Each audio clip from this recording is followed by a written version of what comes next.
എല്ലാവർക്കും നമസ്കാരം. 91 സങ്കീർത്തനം അതിൻ്റെ 16 വാക്യത്തിനകത്ത് ഇങ്ങനെയാണ് പറഞ്ഞു വെച്ചിരിക്കുന്നത്. ദീർഘായുസ് കൊണ്ട് ഞാനവന് തൃപ്തി വരുത്തുമെന്നാണ് അവിടെ വിശുദ്ധ വചനത്തിനകത്ത് പറഞ്ഞു വെച്ചിരിക്കുന്നത്. ഓക്കെ, അപ്പോൾ നമ്മൾക്കറിയാം, നമ്മൾക്ക് ദൈവത്തോട് പ്രാർത്ഥിക്കുന്നവരല്ലേ, ദീർഘായുസ് തരണമേ കർത്താവേ എന്ന് നമ്മൾ പ്രാർത്ഥിക്കാറുണ്ട്. അപ്പോൾ ദൈവം നമ്മൾക്ക് ദീർഘായുസ് തരികയും ചെയ്യും. നമ്മൾ പ്രാർത്ഥിച്ചാൽ ദൈവം നമ്മൾക്ക് തരും. കാരണം മക്കളെങ്കിൽ അവകാശികളുമാണല്ലേ, നമ്മൾക്ക് ദൈവത്തോട് ചോദിക്കാനുള്ള അവകാശം ദൈവം തന്നിട്ടുണ്ട്. നമ്മൾ ചോദിച്ചു കഴിയുമ്പോൾ ദൈവം നമ്മൾക്ക് തരും. കാരണം ദൈവത്തിൻ്റെ വചനമുണ്ട്, ചോദിക്കുവാൻ നിങ്ങൾക്ക് ലഭിക്കുമെന്ന് പറഞ്ഞിട്ടുണ്ട്. അപ്പോൾ ദീർഘായുസ് നമ്മൾ ചോദിച്ചു കഴിയുമ്പോൾ ദൈവം നമ്മൾക്ക് ദീർഘായുസ് തരും എന്നുള്ളത് ദൈവത്തിൻ്റെ വചനം തന്നെ നമ്മൾക്ക് തരുന്ന ഉറപ്പാണ്. പിന്നെ എന്താണ്, ദൈവത്തിൻ്റെ ഭക്തന്മാർക്ക് ദൈവം കൊടുത്തിരിക്കുന്ന ഒരു ഉറപ്പാണ് എന്ത്, ദീർഘായുസ് എന്ന് പറയുന്നത്. ഓക്കെ, അപ്പോൾ നമ്മൾ മനസ്സിലാക്കേണ്ട ഒരു കാര്യമുണ്ട്. ഈ ദീർഘായുസ് എന്ന് പറയുന്നത് നമ്മൾ ജീവനോടെ കുറേ വർഷങ്ങൾ ഇരിക്കുന്നത് മാത്രമാണോ? അല്ല, നമ്മൾ ഇരിക്കുന്ന അത്രയും നാട് നമ്മൾക്ക് എന്ത് വേണം? തൃപ്തിയുള്ളൊരു ദീർഘായുസ് നമ്മൾക്ക് വേണം. ഇവിടെ ദൈവത്തിൻ്റെ വചനം അതാ വ്യക്തമായി പറഞ്ഞു വെച്ചിരിക്കുന്നത്. ദീർഘായുസ് കൊണ്ട് ഞാൻ അവന് തൃപ്തി വരുത്തുമെന്നാണ് പറഞ്ഞിരിക്കുന്നത്. നമ്മളൊന്ന് ഓർത്ത് നോക്കിക്കേ, നമ്മളിങ്ങനെ ചുമ്മാ നമ്മൾക്ക് ഒരു 90 വയസ്സ് വരെ 100 വയസ്സ് വരെ ആയുസ്സുണ്ട്. എന്നിട്ട് നമ്മൾ ഈ 90 വയസ്സും 100 വയസ്സും ഒക്കെ എത്തുന്നിടം വരെ നമ്മൾക്ക് സ്വന്തം കാര്യങ്ങൾ ചെയ്യുവാൻ കഴിയാതെ നമ്മൾ ചുമ്മാ ഇങ്ങനെ ബെഡിൽ കിടക്കുന്നവർ മാത്രമാണെങ്കിൽ ആ ദീർഘായുസ് കൊണ്ട് വല്ല അർത്ഥമുണ്ടോ? ആ ദീർഘായുസ് നമ്മൾക്ക് തൃപ്തിയുള്ളതാണോ? അല്ലേ. അപ്പോൾ നമ്മൾ എന്ത് പ്രാർത്ഥിക്കണം? തൃപ്തിയുള്ള ദീർഘായുസ് അല്ലേ. ദൈവത്തിൻ്റെ വചനം പറഞ്ഞിരിക്കുന്നതും അങ്ങനെ തന്നെയാണ്. ദീർഘായുസ് കൊണ്ട് ഞാൻ അവന് തൃപ്തി വരുത്തുമെന്നാണ് പറഞ്ഞിരിക്കുന്നത്. ഓക്കെ, അപ്പോൾ ഞാനൊരു അനുഭവം പറയാം.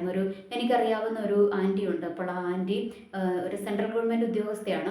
അപ്പോൾ ആ ആൻറ്റിയുടെ മദറിൻലോ അവരെന്താണ് ഇതുപോലെ തന്നെ വലിയ സെൻട്രൽ ഗവൺമെൻറ് ഉദ്യോഗസ്ഥയായിരുന്നു. അവർ റിട്ടയർ ആയതിനു ശേഷം അവർ തളർന്നു കിടപ്പായി. അപ്പോൾ തളർന്നു കിടപ്പായപ്പോൾ ഈ ആൻറ്റീൻ്റെ അടുത്ത് പറഞ്ഞതാണ്. ഓക്കെ, ഇവർ മരിക്കുന്നത് ഒരു 20 വർഷം ഇവർ തളർന്നു കിടന്നതിന് ശേഷമാണ് ഈ അമ്മച്ചി മരിക്കുന്നത്. ഓക്കെ, അതായത് ഈ ആൻറ്റിയുടെ മദറിൻലോ മരിക്കുന്നത്. അപ്പോൾ 20 വർഷം ഇവർ തളർന്നു കിടന്നു. എന്നിട്ട് പെന്തക്കോസ്ത് അമ്മച്ചി തന്നെയാണ്. ഓക്കെ, അവർ തളർന്നു കിടന്നു. അപ്പോൾ തളർന്നു കിടന്നിട്ട് പിന്നെ ദൈവത്തിൻ്റെ കൃപയാൽ അവർക്ക് പെൻഷനും പൈസയൊക്കെ ഉണ്ടായിരുന്നത് കൊണ്ട് അവരെന്ത് ചെയ്തു? അവരൊരു ഹോം നേഴ്സിനെ വെച്ചിട്ട് അവരെന്ത് ചെയ്തു? അവരിവരെ ശുശ്രൂഷിക്കുവാനായിട്ട് ഇടയായി. ഓക്കെ, കാരണം ഇവരുടെ മക്കൾക്കൊന്നും സമയമില്ല. മക്കൾക്കൊക്കെ ജോലിയുള്ളവരാണ്, നല്ല ജോലിയൊക്കെ ആയിട്ട് ജീവിക്കുന്നവരും വിദേശത്തൊക്കെയാണ്. അവർക്കൊന്നും വന്ന് ഈ 20 വർഷം ഈ അമ്മച്ചിയുടെ കൂടെ ജീവിക്കുക അല്ലെങ്കിൽ അമ്മച്ചീനെ ശുശ്രൂഷിക്കുക എന്ന് പറയുന്നത് നടക്കുന്ന കാര്യമല്ല. നോക്കിക്കേ, ഇപ്പോൾ ഞാൻ പറയാം, ഒരു വ്യക്തിക്ക് ഒരു 30 വയസ്സുണ്ടെന്ന് വെച്ചു. ഇപ്പോൾ 30 വയസ്സുള്ള ഒരു വ്യക്തിയുടെ അമ്മയോ അമ്മായിമ്മയോ അല്ലെങ്കിൽ ആരെങ്കിലും ആകട്ടെ ഒരാൾ തളർന്നു കിടക്കുകയാണ്. ഇതുപോലെ 20ഉം 25ഉം വർഷം തളർന്നു കിടക്കുകയാണ് എങ്കിൽ ഈ തളർന്നു കിടക്കുന്ന ആളെ സംബന്ധിച്ചിടത്തോളം അവരും മറ്റൊരാൾക്ക് ഭാരമാണ്. അതുകൂടാതെ ഇവരെ ശുശ്രൂഷിക്കാൻ നിൽക്കുന്ന മക്കളുടെ അവസ്ഥയും കൂടെ ഒന്ന് ആലോചിച്ച് നോക്കുകയും അവർക്ക് എത്ര വർഷങ്ങളാണ്, 20ഉം 25ഉം വർഷങ്ങൾ അവർക്ക് നഷ്ടമാവുകയാണ് അല്ലേ. 20ഉം 25ഉം വർഷം ഈ അമ്മച്ചിയുടെ അല്ലെങ്കിൽ അപ്പച്ചൻ്റെ അല്ലെങ്കിൽ ഏത് വ്യക്തിയാണോ തളർന്നു കിടക്കുന്നത് അവരെ ശുശ്രൂഷിച്ച് അവരുടെ കാര്യങ്ങൾ നോക്കി അവരുടെ 1ഉം 2ഉം ഒക്കെ കോരിയെടുത്ത് അവരെ ഇങ്ങനെ ശുശ്രൂഷിച്ച് പെറുക്കി പോകുന്നതിൻ്റെ സിറ്റുവേഷൻ നമ്മളൊന്ന് ഓർത്ത് നോക്കുകയും പറയുവാൻ നമ്മൾക്ക് എളുപ്പമാണ് അല്ലേ. നമ്മൾ പറയും, വേറൊരാളെ നോക്കിയിട്ട് നമ്മൾ പറയും എന്താണ്, അയ്യോ അത് കണ്ടില്ലേ, ആ മക്കൾ അവരെ നോക്കുന്നില്ല, അല്ലെങ്കിൽ അവരെ നോക്കാൻ ഹോം നേഴ്സാണ് വെച്ചിരിക്കുന്നത്. അപ്പോൾ ഈ ആൻറ്റിയുടെ അടുത്ത് പറഞ്ഞതും ഈ ആൻറ്റി ഇവരൊത്തിരി പഴി കേട്ടു. കാരണം ഇവർ ഈ അമ്മച്ചിനെ നോക്കുന്നില്ല, മക്കൾ നോക്കുന്നില്ല, മക്കളൊക്കെ പഠിച്ച് നല്ല ഉന്നത നിലയിലെത്തിയിട്ട് അവർ നോക്കുന്നില്ല, അവർ ഹോം നേഴ്സിനെ വെച്ചിട്ട് അവരവരുടെ പാട്ടിന് പോയി എന്ന് പറഞ്ഞു. ഓക്കെ, പുറത്തു നിന്ന് നോക്കുന്ന ആൾക്കാർക്ക് പറയുവാൻ എളുപ്പമാണ്. പക്ഷേ ഇത് കൂട്ടത്തിൽ നിന്ന് ജീവിതകാലം മുഴുവൻ ശുശ്രൂഷിച്ചു കൊണ്ടിരിക്കുന്നവർക്ക് അത് അത്ര ബുദ്ധിമുട്ടുള്ള കാര്യമൊന്നുമല്ല അല്ലേ. നമ്മൾക്കറിയാം, കൊച്ചുകുട്ടികളുടെ ആണെങ്കിൽ അവരെ ശുശ്രൂഷിക്കുന്നത് നമുക്ക് അത്ര ബുദ്ധിമുട്ട് തോന്നത്തില്ല. എന്നാൽ കൊച്ചുകുട്ടികളുടെ ആണെങ്കിൽ പോലും എത്ര പേർക്ക് പറ്റും മറ്റു കുട്ടികളുടെ, അതായത് നമ്മുടേതല്ലാത്ത കുട്ടികളുടെയൊക്കെ അവരെ ഇങ്ങനെ ശുശ്രൂഷിക്കാൻ, അവരുടെ 1ഉം 2ഉം ഒക്കെ എടുത്തു കളയാൻ എത്രമാത്രം ആൾക്കാർക്ക് മനസ്സുണ്ട്.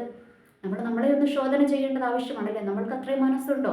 എല്ലാവർക്കും ഒന്നും കിട്ടത്തില്ല. കുറേ പേർക്കുണ്ടാകും, കുറേ പേർക്ക് കിട്ടത്തില്ല. അപ്പോൾ പ്രായപൂർത്തിയായ വലിയ പ്രായമായ ആൾക്കാരുടെയൊക്കെ അവരെ ശുശ്രൂഷിക്കുക എന്നൊക്കെ പറയുന്നത് അത്ര എളുപ്പമുള്ള കാര്യമൊന്നുമില്ല. അത് ഭയങ്കര ബുദ്ധിമുട്ട് പിടിച്ച കാര്യം തന്നെയാണ്. പുറമേ നിന്ന് നോക്കുമ്പോൾ നമ്മൾക്ക് പറയുവാൻ എളുപ്പമാണ്, എന്നാൽ അത് അനുഭവിക്കുന്നവർക്ക് അത് അത്ര എളുപ്പമുള്ള കാര്യമൊന്നുമല്ല. ഓക്കെ, ഞാനിത് പറയുവാൻ കാരണം ഈ കഴിഞ്ഞ ദിവസം എനിക്കറിയാവുന്ന ഒരു വ്യക്തിയെ, എവിടെയാണ് ഇതുപോലെ തന്നെ ഒത്തിരി പണമുണ്ട് അദ്ദേഹത്തിന്, കുടുംബത്തിൽ ഒത്തിരി പണമുള്ളവരാണ്. അപ്പോൾ മക്കളൊക്കെ വിദേശത്താണ്. അപ്പോൾ ഇവരെയും ഈ പ്രായമായ ആ ഒരു അമ്മച്ചീനെയും ഇതുപോലെ തന്നെ ഒരു പാലിയേറ്റീവ് കെയറിൽ, അതായത് അതായത് ഒരു എന്താ പറയുക പ്രായമായവരെ നോക്കുന്ന ഒരു സ്ഥലത്ത് കൊണ്ട് ആക്കി. ഓക്കെ, അവരെ കൊണ്ടുവന്ന് ആക്കി കഴിഞ്ഞപ്പം ഞാൻ ഈ ന്യൂസ് ഇങ്ങനെ കേട്ടപ്പോൾ ഞാനിങ്ങനെ അവരെക്കുറിച്ച് അങ്ങനെ ചിന്തിച്ചു. അവരെക്കുറിച്ച് ചിന്തിച്ചപ്പോൾ എന്താണെന്നറിയാമോ, ഇവരുടെ മക്കളൊക്കെ നല്ല നിലയിലാണ്, വിദേശത്താണ്. ഓക്കെ, അപ്പോൾ വിദേശത്ത് നിൽക്കുന്ന അവർക്ക് ഇവരുടെ കൂട്ടത്തിൽ വന്ന് നിൽക്കുവാനായിട്ട് പറ്റത്തില്ല. ഇനി ഹോം നേഴ്സിനെ വീട്ടിൽ വെച്ചാലും ഇവർക്ക് വേണ്ടുന്ന ശുശ്രൂഷകൾ എന്ന് വെച്ചാൽ ഇവർക്ക് വാർദ്ധക്യ സഹജമായ അസുഖങ്ങളുണ്ടാകും, അതിന് വേണ്ടുന്ന മരുന്നുകളും കാര്യങ്ങളും ഒക്കെ കൊടുക്കാൻ ഒരു ഹോം നേഴ്സിന് അറിയത്തില്ല അല്ലേ. അപ്പോൾ എന്താണ്, ഇവരെ നമ്മൾ ഇതുപോലെയുള്ള സ്ഥലങ്ങളിൽ ആക്കി കഴിഞ്ഞാൽ അവരെന്ത് ചെയ്യും? അവർക്ക് വേണ്ടുന്ന മെഡിസിനും കാര്യങ്ങളും ഒക്കെ അവർക്ക് കൃത്യമായിട്ട് കൊടുക്കുകയും അവർക്ക് വേണ്ടുന്ന ശുശ്രൂഷകളൊക്കെ നടത്തി കൊടുക്കും. പിന്നെ ഹോം നേഴ്സിനെയൊക്കെ നമ്മുടെ വീട്ടിൽ വെക്കുമ്പോൾ അവരെത്രമാത്രം ആത്മാർത്ഥതയോടെ ചെയ്യും എന്നുള്ളതൊന്നും നമ്മൾക്കറിയത്തില്ല. അപ്പോൾ ഇത് തന്നെയാണ് അവർക്ക് ബെസ്റ്റ് ആയിട്ടുള്ള ഒരു ഓപ്ഷൻ എന്ന് പറയുന്നത്. അപ്പോൾ ഞാനിങ്ങനെ വിചാരിച്ചു, ആ അമ്മച്ചിയെ സംബന്ധിച്ചിടത്തോളം അവർക്ക് മനസ്സിന് ഒത്തിരി അവരുടെ മനസ്സിലൂടെ ഒത്തിരി ചിന്തകളും വേദനകളും ഒക്കെ കടന്നു പോയിട്ടുണ്ടാകും. കാരണം അവർ വിചാരിക്കുന്നുണ്ടാകും, ഞാൻ എൻ്റെ മക്കളെ ശുശ്രൂഷിച്ച് പഠിപ്പിച്ചു, അവരെ ഞാൻ നല്ല നിലയിലാക്കിയിട്ട് അവസാന കാലത്ത് എന്നെ നോക്കാൻ അവരില്ലല്ലോ എന്നൊക്കെ ഒരു പക്ഷേ ഈ അമ്മച്ചി ചിന്തിക്കുന്നുണ്ടാകും. പക്ഷേ അവിടെ നമ്മൾ മറ്റൊരു ഭാഗവും ചിന്തിക്കേണ്ടതുണ്ട്. അവരുടെ ജീവിതം ഈ അമ്മച്ചിനെ നോക്കി മുഴുവൻ 1-2 മാസമോ അല്ലെങ്കിൽ 1-2 വർഷത്തെ കാര്യമല്ല, നമ്മൾക്ക് അറിഞ്ഞുകൂടാ അത് എത്ര വർഷങ്ങൾ അവരെ ശുശ്രൂഷിക്കേണ്ടി വരുമെന്നൊന്നും അറിഞ്ഞുകൂടാ. അപ്പോൾ രണ്ട് ഭാഗത്തെയും എന്താണ്, രണ്ട് ഭാഗത്തും ന്യായമുണ്ട്. ഈ അമ്മച്ചിയെ സംബന്ധിച്ചിടത്തോളം അമ്മച്ചിക്ക് പറയാം, എൻ്റെ മക്കളെ ഞാൻ ശുശ്രൂഷിച്ചതാണ്, എൻ്റെ മക്കളെ ഞാൻ പഠിപ്പിച്ചതാണ്, അവരെ നല്ല നിലയിലാക്കിയതാണ് എന്ന് അമ്മച്ചിക്ക് പറയാം. മറുഭാഗത്ത് മക്കൾക്ക് പറയാം, ഞങ്ങൾക്കും കുടുംബമില്ലേ, ഞങ്ങൾക്ക് ഇവർക്ക് വേണ്ടി ഞങ്ങളുടെ ജീവിതത്തെ ബലിയാടാക്കുവാനായിട്ട് പറ്റുമോ എന്ന് അവർക്കും അറിയാം. രണ്ട് ഭാഗത്തും എന്തുണ്ട്, ന്യായമുണ്ട് അല്ലേ, രണ്ട് ഭാഗത്ത് ന്യായം. അപ്പോൾ ഈ ഞാൻ പറഞ്ഞു ആദ്യത്തെ ഒരു ബന്ധപുസ്തകത്തെയും ഒരു അമ്മച്ചിയുടെയും ആൻറ്റിയുടെയും ഒക്കെ കഥ ഞാൻ പറഞ്ഞു. അവർ 20 വർഷമാണ് കിടന്നത് അല്ലേ. 20 വർഷം എന്നൊക്കെ പറഞ്ഞാൽ ലോങ് ആയിട്ടുള്ള ഒരു കാലയളവാണ്.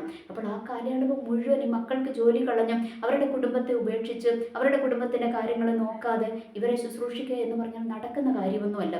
നമ്മൾക്ക് പുറമേ നിന്ന് പറയാനൊക്കെ എളുപ്പമാണ്. ഓക്കെ, അപ്പോൾ ഇതെല്ലാം അവിടെ നിൽക്കട്ടെ. ഇനി ഈ അമ്മച്ചിൻ്റെയും കുടുംബത്തിൻ്റെയും ചരിത്രം എനിക്കറിയാം. അവർക്ക് ഒരുപാട് സ്വത്തുണ്ട്, അവർ മറ്റുള്ളവരെയൊക്കെ എത്രത്തോളം സഹായിച്ചിട്ടുണ്ട് എന്ന് എനിക്കറിഞ്ഞുകൂടാ. പക്ഷേ ഒരനുഭവം എനിക്കറിയാവുന്ന എൻ്റെ ഒരു കൂട്ടുകാരത്തിക്ക് അവർക്ക് എന്താണ്, എനിക്കറിയാവുന്ന ഒരു വ്യക്തിയാണ്. ആ വ്യക്തിക്ക് എന്താ സംഭവിച്ചെന്നറിയാമോ, ഇവർക്ക് ഇത് വന്നു, ഈ വെള്ളപ്പൊക്കത്തിൻ്റെ സമയം നമ്മൾക്കറിയാം, വെള്ളപ്പൊക്കമൊക്കെ അനുഭവിച്ച ഒരുപാട് പേരുണ്ട്. അപ്പോൾ ഈ വെള്ളപ്പൊക്കത്തിൻ്റെ സാഹചര്യങ്ങളൊക്കെ വന്നപ്പോൾ ഈ അമ്മച്ചിയും അപ്പച്ചനും ഇവർക്ക് ഒരുപാട് പൈസയുണ്ട്. അപ്പോൾ ഇവർ പറഞ്ഞു, ഞങ്ങൾക്കും എന്തെങ്കിലുമൊക്കെ, വേറൊരു പാസ്റ്ററിൻ്റെ അടുത്ത് പറഞ്ഞു, ഞങ്ങൾക്കും എന്തെങ്കിലുമൊക്കെ ഇവർക്ക് വേണ്ടി ചെയ്യണം, ആർക്കെങ്കിലുമൊക്കെ വേണ്ടി ചെയ്യണം, ആരെങ്കിലും ഉണ്ടെങ്കിൽ പറയണം എന്നൊക്കെ പറഞ്ഞു. അപ്പോൾ ഈ കേട്ട പാസ്റ്റർ വിചാരിച്ചു, ഇവർ ഇത്രയും പൈസയുള്ളവരാണല്ലോ, ആരെങ്കിലും അർഹതപ്പെട്ടവരെ സഹായിക്കട്ടെ എന്ന് പറഞ്ഞു ഈ എൻ്റെ ഒരു സുഹൃത്തിനെ ഇവർക്ക് ബന്ധപ്പെടുത്തി കൊടുത്തു എന്ന് വെച്ചാൽ ഇവരുമായിട്ട് മുട്ടിച്ചു കൊടുത്തു. എന്നിട്ട് ഇവരോട് പറഞ്ഞു, ഇവരും ഇതുപോലെ എല്ലാം നഷ്ടപ്പെട്ടവരാണ്, ഇവരെ ഒന്ന് ശുശ്രൂഷിക്കണം, ഇവർക്ക് നിങ്ങൾ ചെയ്യുന്ന സഹായം ഇവർക്ക് ചെയ്തോളൂ എന്ന് പറഞ്ഞു ഇവരെ ഒന്ന് കൂട്ടി യോജിപ്പിച്ച് കൊടുത്തു. ഓക്കെ, അപ്പോൾ ഈ അമ്മച്ചി വലിയ കാര്യമായിട്ട് ഈ അപ്പച്ചനും അമ്മച്ചിയും കൂടെ വന്നിട്ട് എൻ്റെ ആ ഒരു സുഹൃത്തിൻ്റെ അടുത്ത് സംസാരിച്ചു. അപ്പോൾ സുഹൃത്തിൻ്റെ അടുത്ത് സംസാരിച്ചപ്പോൾ സുഹൃത്തിനോട് പറഞ്ഞു, അയ്യോ ഞങ്ങളുടെ വീട്ടിലൊരു കട്ടിൽ കിടപ്പുണ്ട് കേട്ടോ, ആ കട്ടിൽ നിങ്ങൾക്ക് തരാമെന്ന് പറഞ്ഞു. ഓക്കെ, അത് പഴയ ഒരു കട്ടിലാണ്, അവർ ഉപേക്ഷിച്ചിട്ടിരിക്കുന്ന ഒരു കട്ടിലാണ്. അപ്പോൾ അത് അവിടുന്ന് വീട്ടിൽ നിന്ന് വന്ന് എന്ത് ചെയ്യണം, ഒന്ന് കാലിയാക്കണം, അതിന് ആ കട്ടിൽ തരാമെന്ന് പറഞ്ഞു. എന്നിട്ട് നെക്സ്റ്റ് സൺഡേ എൻ്റെ ഈ കൂട്ടുകാരത്തിക്ക് സുഹൃത്തിന് ഇവരെന്ത് ചെയ്തെന്നറിയുമ്പോൾ ഇവർ ഒരു പാക്കറ്റ് അരിയൊക്കെ കൊണ്ട്, ഒരു പാക്കറ്റല്ല, ഒരു സഞ്ചിക്കകത്ത് കുറച്ച് അരിയും കുറച്ച് പലവ്യഞ്ജനങ്ങളൊക്കെ കൊണ്ട് കൊടുത്തു. ഓക്കെ, അപ്പോൾ ഇത് എന്നിട്ട് ഈ സഹോദരി ഈ കൂട്ടുകാരത്തിൽ തന്നെയാണ് എൻ്റെ അടുത്ത് പറഞ്ഞത്.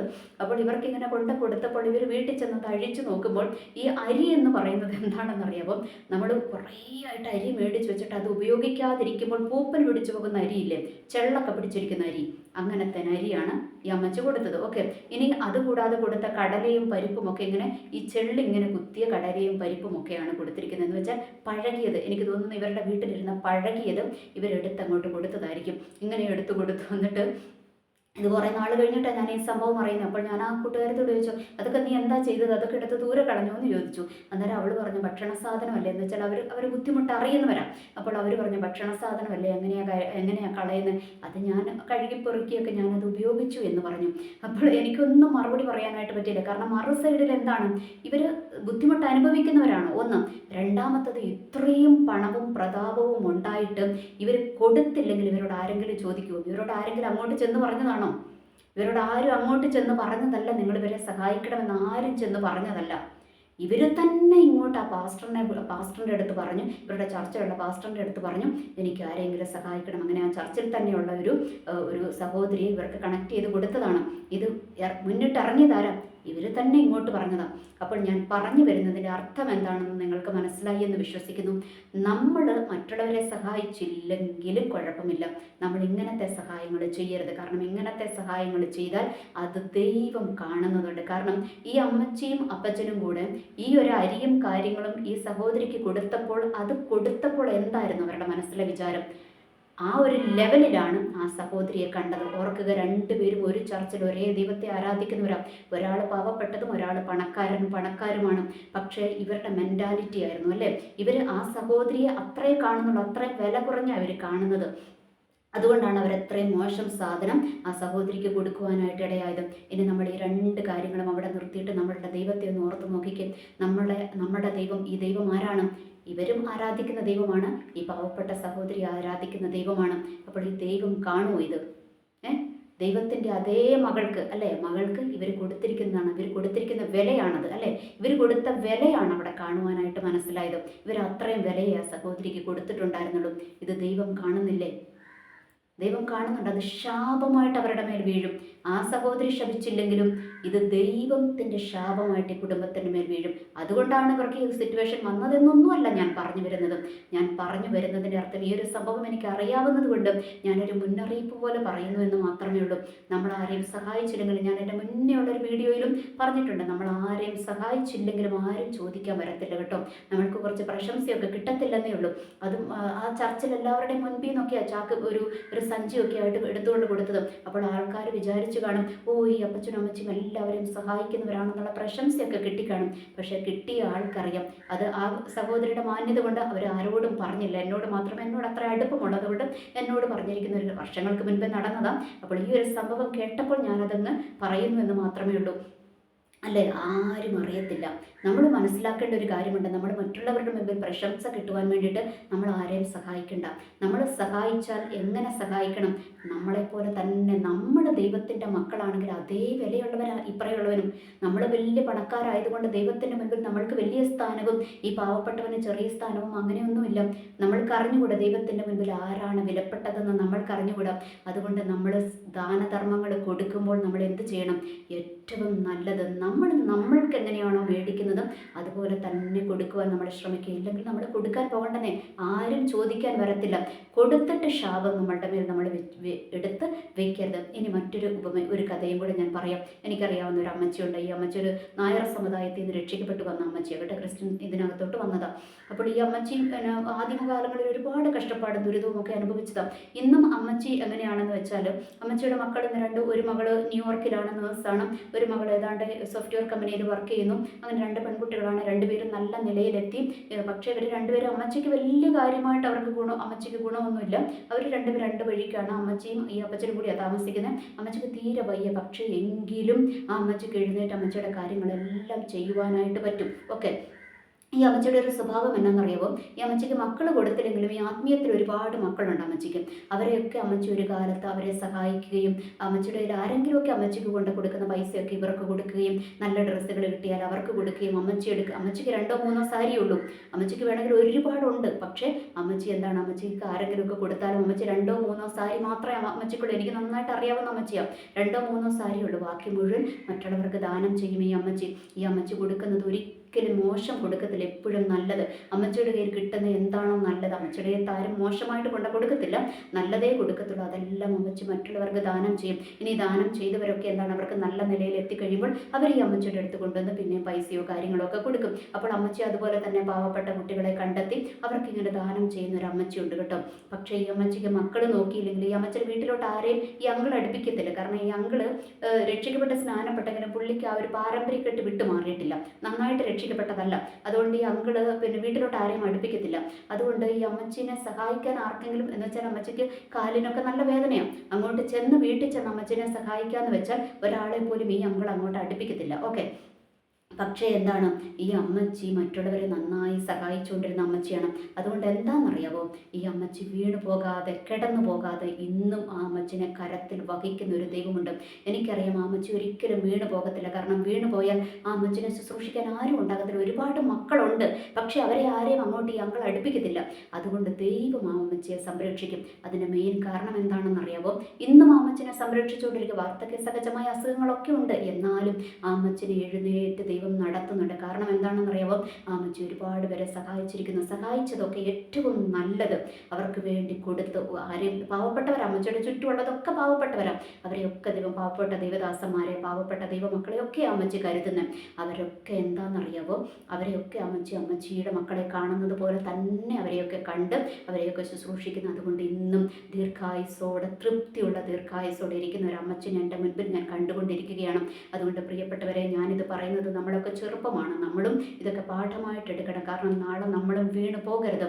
വീണു പോകാതിരിക്കാൻ ഒന്നാമത്തെ കാര്യം നമ്മൾ ദൈവത്തോട് പ്രാർത്ഥിക്കണം, ദൈവമേ തൃപ്തിയുള്ള ഒരു ദീർഘായുസ് ഞങ്ങൾക്ക് തരണം. പിന്നെ രണ്ടാമത്തേത് എന്താണ്, ഞങ്ങൾ മറ്റുള്ളവർക്ക് ഭാരമാകാനോ മറ്റുള്ളവർ ഞങ്ങൾക്ക് വേണ്ടിയിട്ട് ബലിയാടാകാനോ ദൈവമേ ഇടവരുത്തരുത് എന്നും. നമ്മളുടെ മക്കളൊക്കെ ആണെങ്കിലും എന്താണ്, അവർക്ക് വളർന്ന് വലുതായി കഴിയുമ്പോൾ നമ്മൾ ആരെങ്കിലും ആഗ്രഹിക്കുമോ? നമ്മൾ ആരും ആഗ്രഹിക്കത്തില്ലല്ലേ. നമ്മൾ വീണ് കിടക്കുമ്പോൾ അവരുടെ ജീവിതവും കരിയറും ഒക്കെ കളഞ്ഞ് അവർ നമ്മളെ വന്ന് ശുശ്രൂഷിക്കണമെന്ന് നമ്മൾ ഒരുമാതിരിപ്പെട്ട നല്ല അമ്മമാരും അപ്പന്മാരും ആരും ആഗ്രഹിക്കത്തില്ല. കാരണം മക്കൾ നല്ല നിലയിൽ നന്നായിട്ട് ജീവിക്കണമെന്നേ ആഗ്രഹിക്കുന്നുള്ളൂ. മറുഭാഗത്ത് നമ്മൾ വീണ് പോയി കഴിഞ്ഞാൽ മക്കൾക്കൊരു സമാധാനം ഉണ്ടാകുമോ? സമാധാനം ഉണ്ടാകത്തില്ല. അതുകൊണ്ട് നമ്മൾ പ്രാർത്ഥിക്കണം, ദൈവമേ തൃപ്തിയുള്ള ദീർഘായുസ് ഞങ്ങൾക്ക് തരണം. ഒപ്പം എന്താണ്, ഞങ്ങൾ മറ്റുള്ളവർക്ക് ഭാരമാകാനോ മറ്റുള്ളവരുടെ ജീവിതത്തിൽ ഞങ്ങളൊരു ഭാരമാകാനോ ദൈവമേ അവിടുന്ന് അനുവദിക്കരുതേ എന്ന് നമ്മൾ പ്രാർത്ഥിക്കണം. അതുപോലെ നമ്മളുടെ കുടുംബത്തിൽ നമ്മളങ്ങനെ പ്രാർത്ഥിക്കണം, കർത്താവേ തൃപ്തിയുള്ള ദീർഘായുസ് തരണമേ. ഞങ്ങൾ അവസാന ശ്വാസം വരെ കർത്താവെ ഞങ്ങളുടെ കാര്യങ്ങൾ ഞങ്ങൾക്ക് ചെയ്യുവാനുള്ള ആയുസ്സും ആരോഗ്യവും തന്ന് ദൈവം ഞങ്ങളെ നിലനിർത്തണമേ എന്ന് പ്രാർത്ഥിക്കണം. അതാണ് ഒരു ഭക്തന് ദൈവം കൊടുക്കുന്ന ഒന്നാമത്തെ വാഗ്ദത്തം എന്ന് പറയുന്നത്. തൃപ്തിയുള്ള ദീർഘായുസാണ്. ആ തൃപ്തിയുള്ള ദീർഘായുസ് നമ്മൾ ദൈവത്തോട് ചോദിച്ച് മേടിക്കണം. പകരം എന്താണ്, നമ്മൾ ദൈവത്തെ മനുഷ്യരെയും കബളിപ്പിക്കുന്നവരാകരുത്. നമ്മൾ മറ്റുള്ളവരെ സഹായിക്കുന്നുണ്ട് എങ്കിൽ സഹായിക്കണമെന്ന് ആരോടും പറയുന്നില്ല, ദൈവത്തിൻ്റെ വചനത്തിലുണ്ട്. പക്ഷേ നമ്മളെ ആരും നിർബന്ധിക്കത്തില്ല. നമ്മൾ മനസ്സോടെ ആർക്കെങ്കിലും എന്തെങ്കിലും ചെയ്യുന്നുണ്ടെങ്കിൽ അത് ഏറ്റവും ശ്രേഷ്ഠകരമായത് നമ്മളുടെ മക്കൾക്ക് കൊടുക്കുന്നത് പോലെ, അല്ലെങ്കിൽ നമ്മൾ വാങ്ങിക്കുന്നത് പോലെയും നമ്മൾ അവർക്ക് കൊടുക്കാൻ നിൽക്കാവുള്ളൂ. ഇല്ല എങ്കിൽ അതൊരു ശാപമായിട്ട് നമ്മളുടെ മേൽ വീഴും എന്നുള്ളൊരു യാഥാർത്ഥ്യം നമ്മൾ തിരിച്ചറിയുന്നത്. ജസ്റ്റ് ഇന്ന് ഈ ഒരു സംഭവമൊക്കെ കേട്ടപ്പോൾ അതിൻ്റെ വെളിച്ചത്തിൽ ഞാൻ എല്ലാം കൂടി ഒന്ന് കൂട്ടി ഇണക്കി ഒന്ന് പറഞ്ഞു എന്ന് മാത്രമേ ഉള്ളൂ. അതുകൊണ്ട് നമ്മൾ ഓർക്കുക, നമ്മൾ ഇന്ന് വീഴാതെ നിൽക്കുന്നത് ദൈവത്തിൻ്റെ കൃപയാണ്. ദൈവത്തിൻ്റെ മുൻപിൽ നമ്മൾക്ക് ആയുസ്, നമ്മൾക്ക് എത്ര പണം ഉണ്ടെങ്കിലും, ഞാൻ എല്ലാ വീഡിയോയിലും പറയാറുണ്ട്, നമ്മൾക്ക് എത്ര പണം ഉണ്ടെങ്കിലും എന്ത് അധികാരമുണ്ടെങ്കിലും എന്തുണ്ടെങ്കിലും ദൈവം നമ്മളെ നിർത്തിയാൽ മാത്രമേ നമ്മൾ നിൽക്കത്തുള്ളൂ. അതുകൊണ്ട് ദൈവത്തിന് മഹത്വം കൊടുത്ത് ദൈവത്തിൻ്റെ മുൻപിൽ കബളിപ്പിക്കുന്നവരാകാതെ നമ്മൾ മറ്റുള്ളവരോട് കരുതുകയും അവരോട് കരുണയുള്ളവരുമായിരിക്കുക. നമ്മളെ കാണുന്നത് പോലെ തന്നെ മറ്റുള്ളവരെ കാണുക. നമ്മൾക്ക് വിലയിടുന്നത് പോലെ തന്നെ മറ്റുള്ളവർക്ക് നമ്മൾ വിലയിടുക. അല്ലാതെ നമ്മൾ വില കുറച്ച് അവരെ നമ്മൾ തട്ടിക്കളിക്കുവാൻ വേണ്ടി പോകുമ്പോൾ കാണുന്ന ഒരു ഉടയവനുണ്ട്, അവരുടെ ഉടയവൻ സ്വർഗത്തിലുണ്ട് എന്ന് നമ്മൾ മറക്കരുത് കേട്ടോ. നമ്മൾ വിചാരിക്കുമ്പോൾ ഇതുങ്ങളോടൊക്കെ ഇങ്ങനെയൊക്കെ ചെയ്താൽ ആര് ചോദിക്കാൻ വരാനാ? എനിക്ക് തോന്നുന്നു അമ്മച്ചി അപ്പച്ചനൊക്കെ ചിലപ്പോൾ അങ്ങനെ വിചാരിച്ചിട്ടുണ്ടാവാ, ഇതൊക്കെ ഇങ്ങനെ ഒരു ഗതിയും പരഗതിയും ഇല്ലാതെ കിടക്കുന്നതല്ലേ, ആരും ചോദിക്കാനും വരാനും ഉണ്ടാകത്തില്ല എന്നൊക്കെ വിചാരിച്ചു കാണും. പക്ഷേ ഒരു ഉടയവൻ അവർക്ക് സ്വർഗത്തിലുണ്ട്. ആ ഒരു ചിന്ത എപ്പോഴും നമ്മൾക്കുണ്ടാകണം. നമ്മൾക്കൊരു ഉടയവൻ ഉള്ളതുപോലെ മറ്റൊരാൾക്കും ഒരു ഉടയവൻ സ്വർഗത്തിലുണ്ട് എന്നും നമ്മൾ തിരിച്ചറിയുക. അതുകൊണ്ട് നമ്മൾ ഉപകാരം ചെയ്തില്ലെങ്കിലും ഉപദ്രവിക്കുന്ന വിധത്തിൽ പോകരുത്. കാരണം ഇവിടെ മറ്റൊരു സംഭവം കൂടി ഉണ്ടായി. ഈ അപ്പച്ചനും ഇത് കൊടുത്തു കഴിഞ്ഞപ്പോഴത്തേക്ക് മറ്റുള്ളവർ വിചാരിച്ചു, ഇവർ ഇഷ്ടം പോലെ കൊടുത്തു, ഇനി അവരെ നമ്മൾ സഹായിക്കേണ്ടത് എന്ന് വെച്ചാൽ അവർക്ക് ലഭിക്കേണ്ട സഹായങ്ങൾ പോലും നമ്മൾ അടച്ചു കളയുകയും ചെയ്യുന്നു. അങ്ങനെ നമ്മൾ ഒരിക്കലും ചെയ്യരുത്. കൊടുത്തില്ലെങ്കിൽ കൊടുത്തില്ല എന്നുള്ള ശാപം മേടിച്ചു വെക്കരുത്. ദൈവത്തെ ഭയപ്പെടുക. നമ്മൾക്കൊരു ഉടയവൻ ഉള്ളതുപോലെ അവരിനും ഒരു ഉടയവനും ഉണ്ട് എന്നുള്ള തിരിച്ചറിവ് നമ്മൾക്കുണ്ടാകണം. എനിവേ എല്ലാവർക്കും നല്ലൊരു ദിവസം ആശംസിക്കുന്നു. നന്ദി, നമസ്കാരം.